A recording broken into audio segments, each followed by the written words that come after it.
कहानियों की क्यारी में प्रस्तुत है रूसी लेखक लियो टोल्स्टॉय की कहानी का हिंदी रूपांतरण क्षमादान। दिल्ली नगर में भगीरथ नाम का एक युवक सौदागर रहता था। वहाँ उसकी अपनी 2 दुकानें और एक रहने का मकान था। वह सुंदर था। उसके बाल कोमल, चमकीले और घुंघराले थे। वह हंसोड़ और गाने का बड़ा प्रेमी था। युवावस्था में उसे मद्य पीने की बान पड़ गई थी। अधिक पी जाने पर कभी कभी वह हल्ला भी मचाया करता था, परंतु विवाह कर लेने पर वह मद्यपान छोड़ दिया। गर्मी में एक समय वह कुंभ पर गंगा जाने को तैयार हो अपने बच्चों और स्त्री से विदा मांगने आया।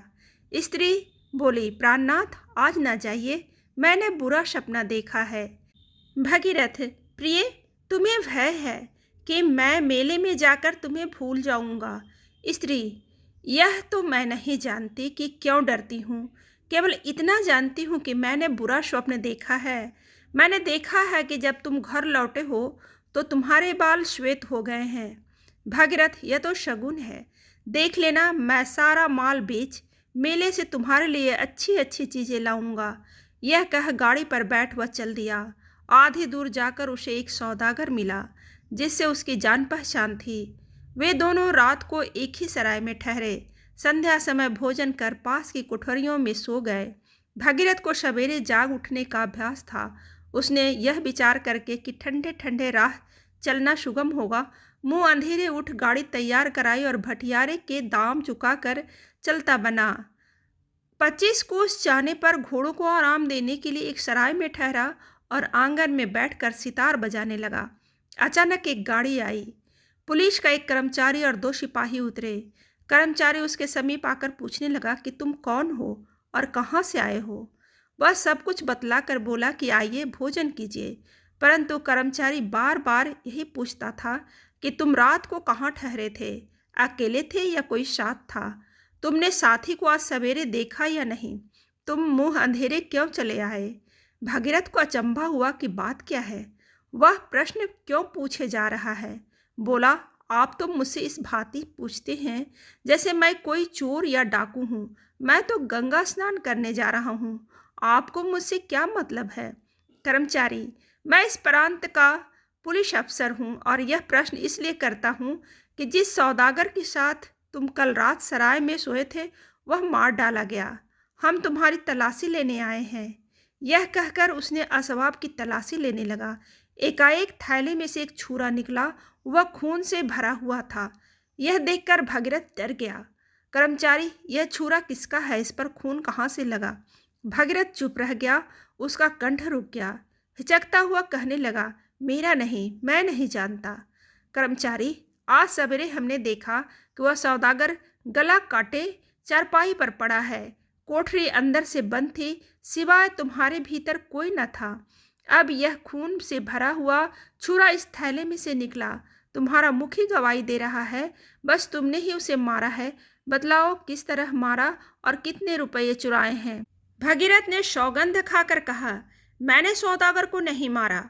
भोजन करने के पीछे फिर मैंने उसे नहीं देखा है। मेरे पास अपने 8,000 रुपये हैं। यह छुरा मेरा नहीं। परंतु उसकी बातें उखड़ी हुई थी, मुख पीला पड़ गया था और वह पापी की भांति भय से कांप रहा था। पुलिस अफसर ने सिपाहियों को हुक्म दिया कि इसकी मुस्कें कसकर गाड़ी में डाल दो। अब सिपाहियों ने उसकी मुस्कें कसी तो वह रोने लगा। अफसर ने पास के थाने में ले जाकर उसका रुपया पैसा छीन उसे हवालात में डाल दिया। इसके बाद दिल्ली में उसके चाल चलन की जांच की गई। सब लोगों ने यही कहा कि पहले वह मद्य पीकर बकझक किया करता था, पर अब उसका आचार बहुत अच्छा है। अदालत में तहकीकात होने पर उसे रामपुर निवासी सौदागर का वध करने और 20,000 रुपये चुरा लेने का अपराधी ठहराया गया। भगीरथ की स्त्री को इस बात पर विश्वास न होता था। उसके बालक छोटे छोटे थे। एक अभी दूध पीता था। वह सबको साथ लेकर पति के पास पहुंची। पहले तो कर्मचारियों ने उसे मिलने की आज्ञा न दी, परंतु बहुत विनय करने पर आज्ञा मिल गई और पहरे वाले उसे कैद घर में ले आए। ज्यों ही उसने अपने पति को बेड़ी पहने हुए चोरों और डाकुओं के बीच बैठा देखा, वह बेसुध होकर धरती पर गिर पड़ी। बहुत देर में सुध आई। वह बच्चों सहित पति के निकट बैठ गई और घर का हाल कहकर पूछने लगी यह क्या बात है? भागीरथ ने सारा वृतांत कह सुनाया। स्त्री: तो अब क्या हो सकता है? भागीरथ: हमें महाराज से विनय करनी चाहिए कि वह निरपराधी को जान से न मारे। स्त्री: मैंने महाराज से विनय की थी, परंतु वह स्वीकार नहीं हुई। भागीरथ ने निराश होकर सिर झुका लिया। स्त्री: देखा, मेरा सपना कैसे सच निकला। तुम्हें याद है ना, मैंने तुमको उस दिन मेले से जाने से रोका था। तुम्हें उस दिन न चलना चाहिए था, लेकिन मेरी बात न मानी। सच सच बताओ, तुमने तो उस सौदागर को नहीं मारा ना? भागीरथ: क्या तुम्हें भी मेरे ऊपर संदेह है? यह कहकर वह मुंह ढाक कर रोने लगा। इतने में सिपाही ने आकर स्त्री को वहां से हटा दिया और भागीरथ सदैव के लिए अपने परिवार से विदा हो गया। घर वालों के चले जाने पर जब भागीरथ ने यह विचारा कि मेरी स्त्री भी मुझे अपराधी समझती है, तो मन में कहा, बस मालूम हो गया, परमात्मा के बिना और कोई नहीं जान सकता कि मैं पापी हूँ या नहीं। उसी से दया की आशा रखनी चाहिए। फिर उसने छूटने का कोई यत्न नहीं किया। चारों ओर से निराश होकर ईश्वर के ही भरोसे बैठा रहा। भागीरथ को पहले तो कोड़े मारे गए। जब घाव भर गया तो उसे लोहे के बंदी खाने में भेज दिया गया। वह 26 वर्ष तक बंदी खाने में पड़ा रहा। उसके बाल पककर सन से हो गए, कमर टेढ़ी हो गई, देह घुल गई, सदैव उदास रहता, न कभी हंसता न बोलता, परंतु भगवान का भजन नित्य किया करता था। वह उसने दरी बुनने का काम से कर कुछ रुपया जमा किया और भक्त माल मोल ले ली। दिन भर काम करने के बाद सांझ को जब तक सूरज का प्रकाश रहता, वह पुस्तक पढ़ा करता और इतवार के दिन बंदी खाने के निकट वाले मंदिर में जाकर पूजा पाठ भी कर लेता था। जेल के कर्मचारी उसे सुशील जानकर उसका मान करते थे। कैदी लोग उसे बड़ा बाबू अथवा महात्मा कहकर पुकारा करते थे। कैदियों को जब कभी कोई अजीर भेजनी होती तो वे उसे अपना मुखिया बनाते और अपने झगड़े भी उसी से चुकाया करते। उसे घर का कोई समाचार न मिलता था। उसे यह भी न मालूम था कि स्त्री बालक जीते हैं या मर गए। एक दिन कुछ नए कैदी आए। संध्या समय पुराने कैदी उनके पास आकर पूछने लगे कि भाई, तुम कहाँ से आए हो और तुमने क्या क्या अपराध किए हैं? भागीरथ उदास बैठा सुनता रहा। नए कैदियों में से एक 60 वर्ष का हट्ठा कट्ठा आदमी, जिसके बाल खूब छटे हुए थे, अपनी राम कहानी यूँ सुना रहा था। भाइयों, मेरे मित्र का घोड़ा एक पेड़ से बंधा हुआ था। मुझे घर जाने की जल्दी पड़ी हुई थी। मैं उस घोड़े पर सवार होकर चला गया। वहां जाकर मैंने घोड़ा छोड़ दिया। मित्र कहीं चला गया था। पुलिस वालों ने चोर ठहराकर मुझे पकड़ लिया। यद्यपि कोई यह नहीं बतला सकता कि मैंने किसका घोड़ा चुराया और कहाँ से, फिर भी चोरी के अपराध में मुझे यहाँ भेज दिया है। इससे पहले एक बार मैंने ऐसा अपराध किया था, परंतु मुझे उस समय कोई नहीं पकड़ सका। अब बिना अपराध के ही यहाँ भेज दिया गया हूँ। एक कैदी: तुम कहाँ से आए हो? नया कैदी: दिल्ली से, मेरा नाम बलदेव सिंह है। भागीरथ: भला बलदेव सिंह, तुम्हें भागीरथ के घर वालों का कुछ हाल मालूम है या जीते हैं कि मर गए? बलदेव: जानना क्या है, मैं उन्हें भली भांति जानता हूँ। अच्छे मालदार हैं। हाँ, उनका पिता यही कहीं कैद है। मेरे ही जैसा अपराध उनका भी था। बाबू, तुम यहाँ कैसे आए? भागीरथ अपनी विपत्ति कथा न कही, केवल हाय कहकर बोला, मैं अपने पापों के कारण 26 वर्ष से यहाँ पड़ा सड़ रहा हूँ। बलदेव: क्या पाप, मैं भी सुनूं? भागीरथ: भाई जाने दो, पापों का फल अवश्य भोगना पड़ता है। वह और कुछ न कहना चाहता था, परंतु दूसरे कैदियों ने बलदेव को सारा हाल का सुनाया कि एक सौदागर का वध करने के अपराध में मैं यहाँ कैद हूँ। बलदेव ने यह हाल सुना तो भागीरथ को ध्यान से देखने लगा। घुटने पर हाथ रखकर बोला, बड़ा अचरज है, लेकिन दादा, तुम तो बिल्कुल बूढ़े हो गए। दूसरे कैदी बलदेव से पूछने लगे कि तुम भागीरथ को देखकर चकित क्यों हुए? तुमने क्या पहले कहीं उसे देखा है? परंतु बलदेव ने उत्तर नहीं दिया। भागीरथ के चित्त में यह संशय उत्पन्न हुआ कि शायद बलदेव रामपुरी सौदागर के असली मारने वाले को जानता है। बोला, बलदेव सिंह, क्या तुमने यह बात सुनी है और मुझे भी पहले कहीं देखा है? बलदेव: यह बातें तो सारे संसार में फैल रही है। मैं किस तरह न सुनता। बहुत दिन बीत गए, मुझे कुछ याद नहीं रहा। भागीरथ: तुम्हें मालूम है कि उस सौदागर को किसने मारा था? बलदेव: जिसके थैले में छुरा निकला वही उसका मारने वाला। यदि किसी ने थैले में छुरा छिपा दिया हो तो? तब तक कोई पकड़ा न जाए उसे चोर कौन कह सकता है? थैला तुम्हारे सिरहाने धरा था। यदि कोई दूसरा आकर छुरा थैले में छिपाता तो तुम अवश्य जाग उठते। यह बातें सुनकर भगीरथ को निश्चय हो गया कि सौदागर को इसी ने मारा है। यह उठकर वहां से चल दिया, पर सारी रात जागता रहा। दुख से उसका चित्त व्याकुल हो रहा था। उसे अनेक प्रकार की बातें याद आने लगी। पहले स्त्री की उस समय की सूरत दिखाई दी जो वह उसे मेले में जाने से मना कर रही थी। सामने ऐसा जान पड़ रहा था कि वह खड़ी है। उसकी बोली और हंसी तक सुनाई दी। फिर बालक दिखाई पड़े। फिर युवावस्था की याद आई। कितना प्रसन्न चित्त था। कैसा आनंद से द्वार पर बैठा सितार बजाया करता था। फिर वह सराय दिखाई पड़ी जहां वह पकड़ा गया था। तब वह सामने आई जहां उस पर कोड़े लगने लगे।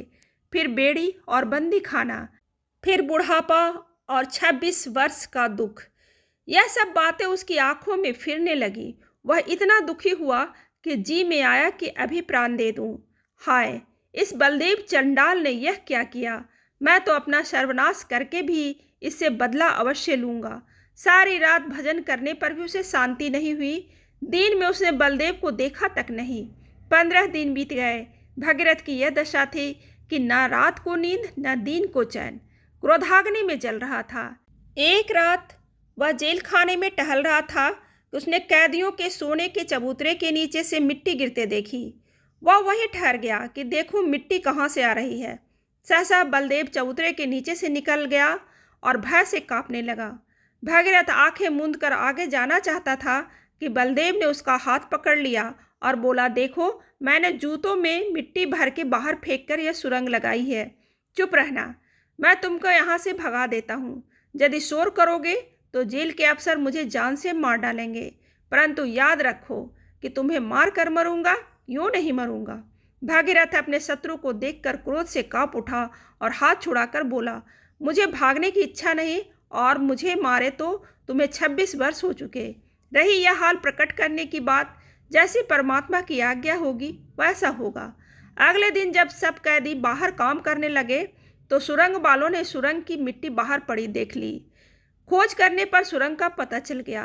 हाकिम सब कैदियों से पूछने लगे। किसी ने न बतलाया, क्योंकि वे जानते थे कि यदि सत्य बतला दिया तो बलदेव मारा जाएगा। अफसर भगीरथ की सत्यवादी जानते थे। उससे पूछने लगे, ए बाबा, तुम सच्चे आदमी ही हो, सच बताओ कि यह सुरंग किसने लगाई है? बलदेव पास ही ऐसे खड़ा था कि कुछ जानता ही नहीं। भगीरथ के होंठ और हाथ कांप रहे थे। चुपचाप विचार करने लगा कि जिसने मेरा सारा जीवन नाश कर दिया उसे क्यों छिपाऊं? दुख का बदला दुख उसे अवश्य भोगना चाहिए, परंतु बतला देने पर फिर वह बच नहीं सकता। शायद यह सब मेरा भ्रम मात्र है। सौदागर को किसी और ने नहीं मारा। यदि इसने ही मारा तो इसे मरवा देने से मुझे क्या लाभ होगा? अफसर बाबा चुप क्यों हो गए? बतलाते क्यों नहीं? भगीरथ, मैं कुछ नहीं बतला सकता, आप जो चाहे सो करें। हाकिम ने बार बार पूछा, परंतु भगीरथ ने कुछ भी नहीं बतलाया। बात टल गई। उसी रात भगीरथ जब अपनी कोठरी में लेटा हुआ था, बलदेव चुपके से भीतर आकर बैठ गया। भगीरथ ने देखा और कहा, बलदेव सिंह, अब और क्या चाहते हो? यहाँ तुम क्यों आए हो? बलदेव चुप रहा। भगीरथ, तुम क्या चाहते हो? यहाँ से चले जाओ, नहीं तो मैं पहरे को बुला दूंगा।